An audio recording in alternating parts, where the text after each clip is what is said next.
a review for the assessment that I'm going to put up there tomorrow, which covers Chapter 10.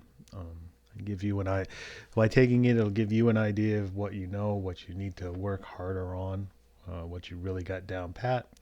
And this information is going to be important for you at some point, whether or not it ever goes in a grade book. I don't want anyone doing work just because they gets a grade in the grade book. You should be doing work because you want to learn and know the information. So let's start off. We're going to be talking about meiosis and genetics. So let's go ahead and make a table. Whoops, that compares mitosis with meiosis. And the first thing we should look at is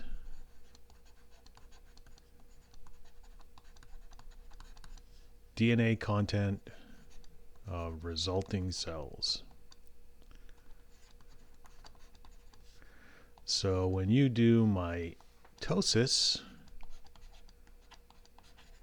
you get diploid cells, 2 copies of each chromosome, same amount as you had in the stem cell that you used to get that mitotic cell. Whereas in meiosis, you're going to get haploid amount of DNA. You're going to get 1/2 or 1 copy of each chromosome instead of 2 that you had in the stem cell you used to create it. We heard about crossing over in meiosis. There's no crossing over in mitosis. And even if crossing over did occur in mitosis, you would have no way to detect it. So crossing over is not an important part of mitosis. However, it's an extremely important part of meiosis. Crossing over is how we get 4 different gametes. So crossing over, not a big deal for mitosis. Yes, incredibly important for meiosis.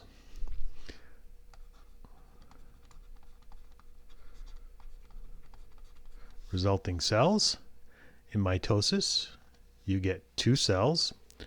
Those 2 cells are identical to each other, and they are identical to the stem cell that gave rise to them. In meiosis, you get 4 cells. They're not identical to each other, and they're different from the stem cell because they have half as much DNA. They have the haploid amount of DNA. They're all different because crossing over occurred. So if we look at the relationship,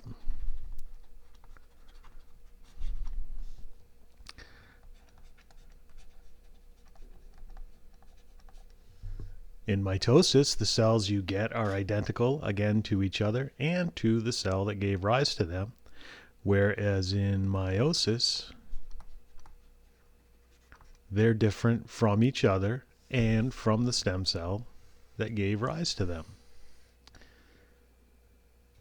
Type of cells we get.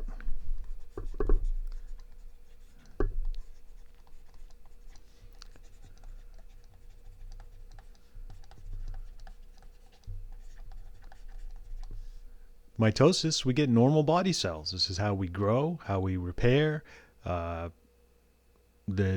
just doing their normal things. Over here, we get gametes, and gametes are sex cells. In animals, that would be sperm and egg. The female is egg in most species. The male gamete has different names in a few. Pollen in plants, for example. But we get a very different kind of cell from meiosis than we did from mitosis. And last thing in this table, location. Where do mitotic cells belong?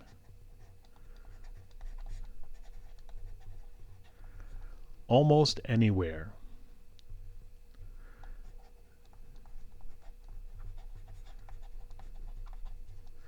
Everywhere. Almost anywhere, everywhere in the body. Those are usually mitotic cells. The only place we find meiotic cells are the sex organs, and that would be the where we make eggs, where we make sperm. If we're talking about animals, if we're talking about plants, it would be the female parts and the male parts of the plant. So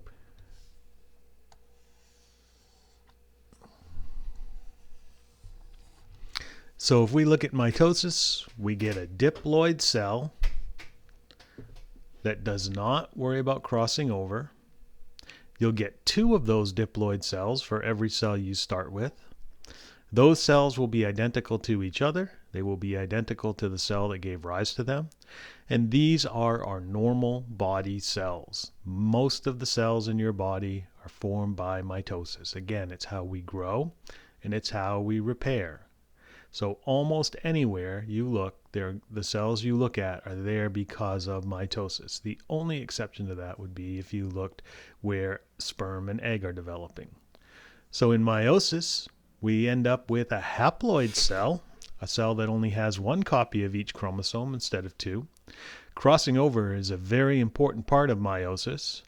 Meiosis and crossing over allows us to get 4 different cells, and they are all different from each other, and they are different from the cell they started with.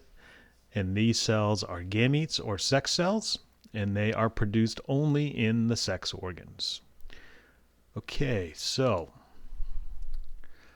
let's move on to a new image.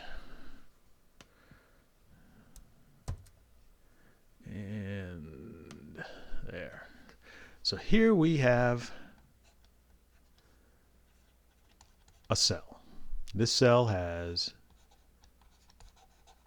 2 chromosomes, a long one and a short one. It's a diploid cell, so for the long one we have a dark and a light. Here's a dark, here's the light. And the short one, same thing. We have a dark copy and a light copy. Dark, light. Now that could be the dark ones came from this cell's father, and the white ones came from this cell's mother. However you want to think about it, there are 2 chromosomes. One is longer than the other, and they both have a dark copy and a light copy. So if we looked at cell A, this cell would have 1 short dark chromosome and 1 long light chromosome. So it would have 1 copy of each chromosome instead of 2. This would be the result of meiosis, and this would be a gamete. If we look at cell B, this cell has 2 copies of the long chromosome, a dark one and a light one, 2 copies of the short chromosome, a dark one and a light one. It looks identical to this cell. So this would be the kind of cell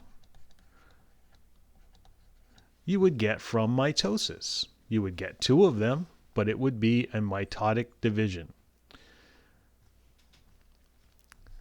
This cell has 2 long ones, 2 short ones, but they're identical to each other. 2 white, 2 white, 2 white, 2 white. This cell is the kind of cell we would see in prophase 2 of meiosis. In prophase 2 of meiosis, you have a half a tetrad. Half a tetrad is 2 copies of the same chromatids joined by a centromere. And this cell is the kind of cell you'd see in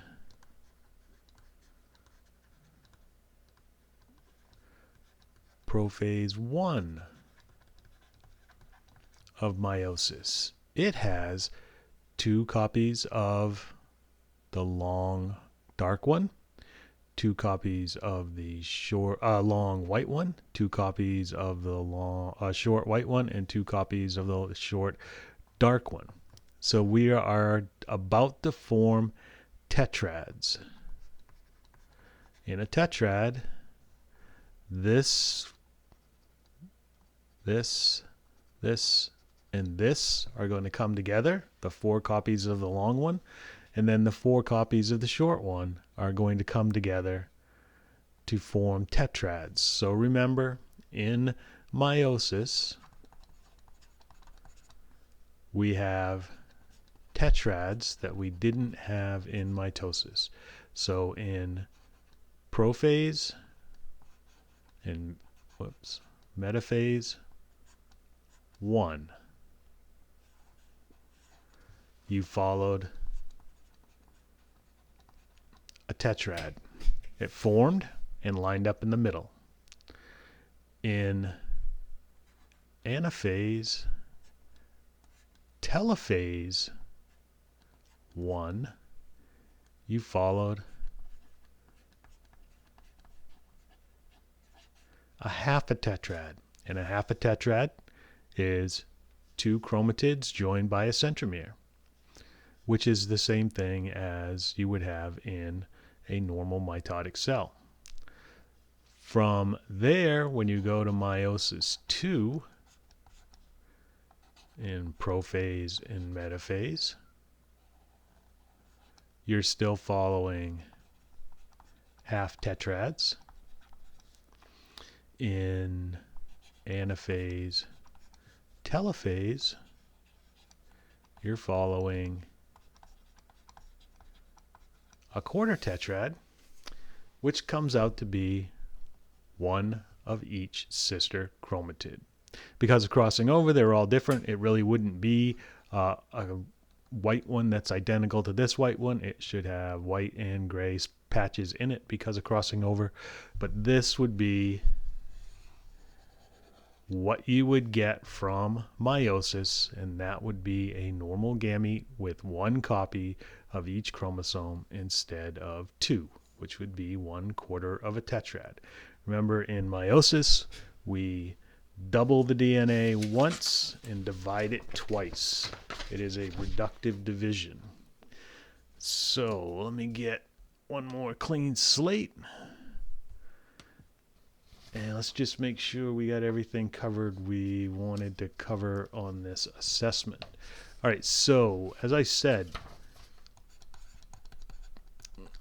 you divide twice,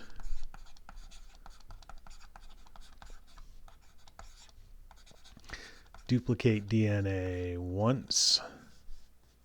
So that means that if you see a cell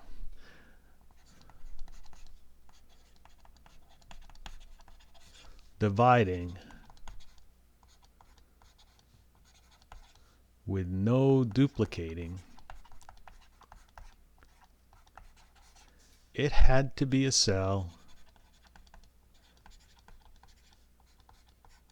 in meiosis 2, because in interphase of mitosis and interphase of meiosis 1, DNA duplicates. In mitosis, that cell divides. In meiosis 1, that cell divides. But after meiosis 1, there's no more duplication of DNA. After meiosis 1, you go to prophase of meiosis 2, and without duplicating the DNA, you start dividing the cell. And it looks like mitosis because half a tetrad looks like a chromosome in mitosis, but it still didn't get duplication of the DNA.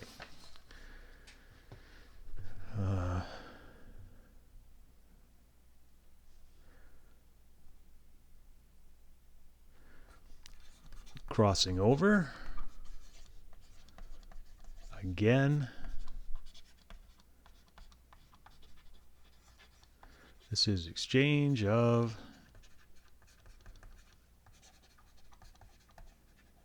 genetic material between sister chromatids. And its purpose is to add variability.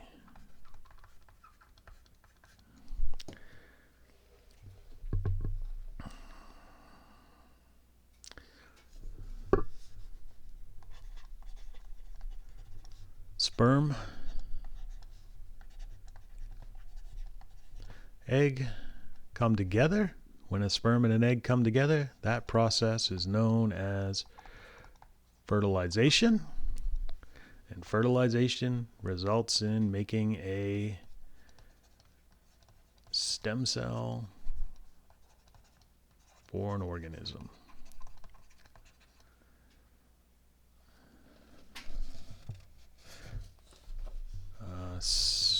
We went over that. Okay, result of fertilization, you get half your information from each parent. So if we had a gamete stem cell with 46 chromosomes, that would mean there were 2 pairs. So a total of 46 chromosomes. After meiosis, there would be 23 what we would call chromosomes in the gamete.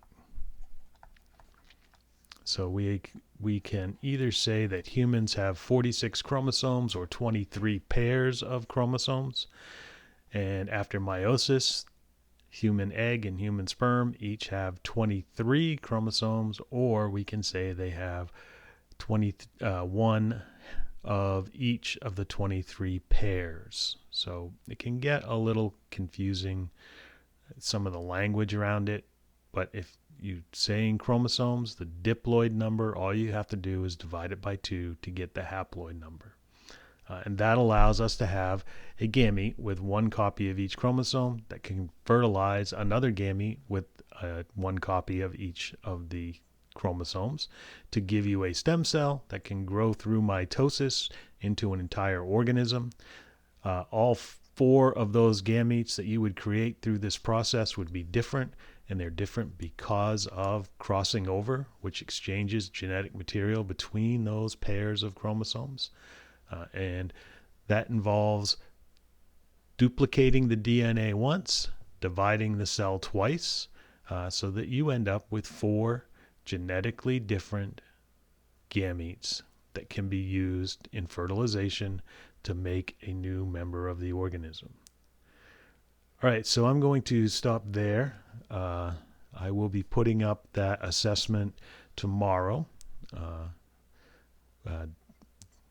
Tomorrow for me. I'm not sure when you're going to look at it, but I want to thank everyone who has been doing this work. This work is important. It doesn't matter. I don't want anyone ever doing work in my classes for the sake of putting a number in a grade book. You should be doing the work because you want to learn this material, and this material will be relevant to you at some point. Some of you are going to use it all the time. Some of you may bump into it once in a while, but it is relevant material. So do it because you want to learn it, and I hope to see you all soon.